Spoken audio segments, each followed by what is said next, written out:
How many people saw Slumdog Millionaire? Okay, if you have not seen this movie, please rent it, please see it. This is a trafficking movie from start to finish. From start to finish, it is a trafficking movie. And it's about some young kids who are in the dump. They're working there to create a living for themselves, and this trafficker comes and lures him back to his den of horrors. These little kids, I met them.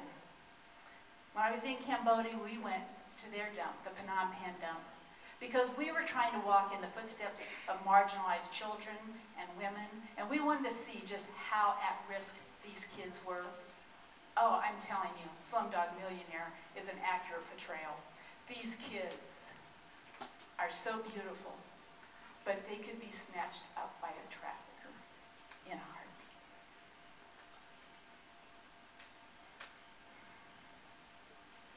How many people saw Taken? Forgot to ask that. Okay, Take, great movie, wasn't it? I mean, action-packed. Now, it wasn't quite realistically portrayed when he went in and took out 12 people in one city. But I want to tell you the trafficking that took part in that movie about the two young girls going to Paris and within hours were in traffickers' hands. And what happened to those two girls, it was extremely realistic.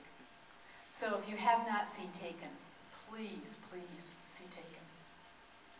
When I went to Cambodia, sex slavery, human trafficking were just, it was everywhere. This was the hotel right outside. Excuse me, this is the brothel right outside my hotel. I mean, literally, we walked out the door and there it was. That's by day on your left and by night on your right. And these were the young girls who would sit out every night and wait for the men to come in. And they were just beautiful, beautiful young women, I'm telling you. And we would go and we would talk to them while the mama-san watched over us. I met a girl in Cambodia that had been sold by her mother for $300. And actually her mom sold two of her sisters as well. And then a week later, Night was her name.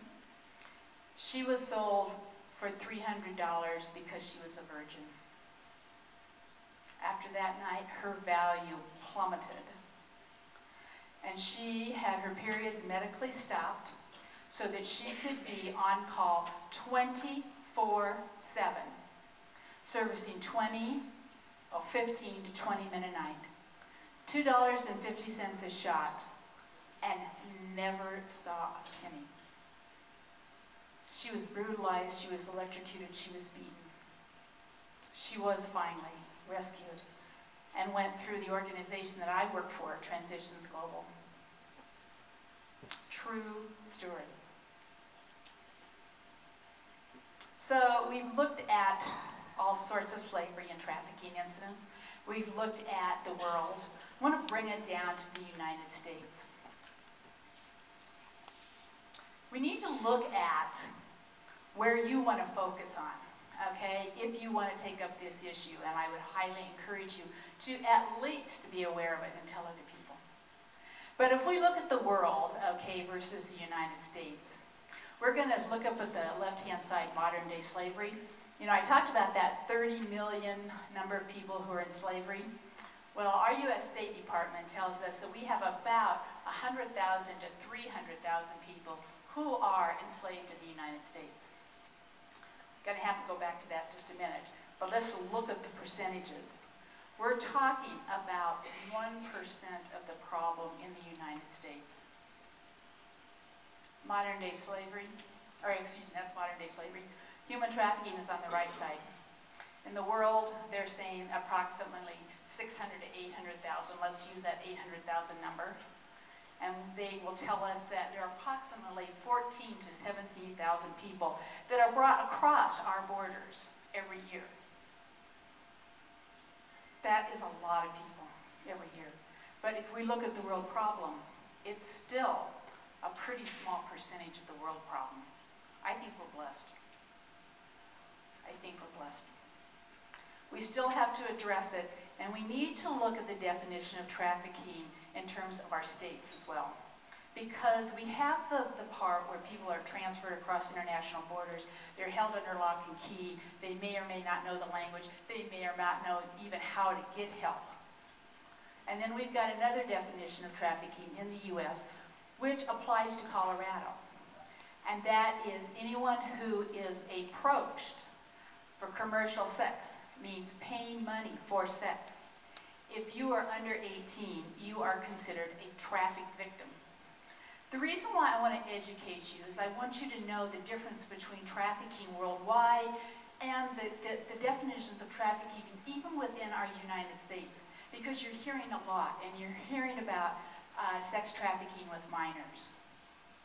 And I'm just going to complain here for a minute because it just makes me mad that we're putting this label of kids who are approached for sex under 17, that we're putting the label of trafficking victims on them, because I want the label to say exactly what it is. It's endangered minors being exploited for sex, damn it. Sorry about that. But let's call it what it is, okay? We've got to address it. And I think it gets murky when it gets under the trafficking definition, and I think what happens is we don't have the services and the restoration that we need. And that applies for Colorado, okay? At Colorado, if anyone is approached that are under 17, or excuse me, under 18, approached for sex, held for sex, they are called a trafficking victim under Colorado law. So let's look and see what we know for sure about Colorado when we're looking at trafficking. Well, we know that we're not a border state. So if we're a border state, we're going to have a lot more trafficking incidences than we have here in Colorado. We don't have any coastal cities. Coastal cities is where you're going to get a lot of that international trafficking as well. You know, we're not a Portland, we're not an LA, or San Francisco, or a Boston, or a Jacksonville, Florida. So we know that we're not going to have as much because of that. We really don't have any large cities. We're not like California, where you've got San Diego, you've got Los Angeles, and on up the coast to San Francisco. About the closest one we have is maybe Las Vegas.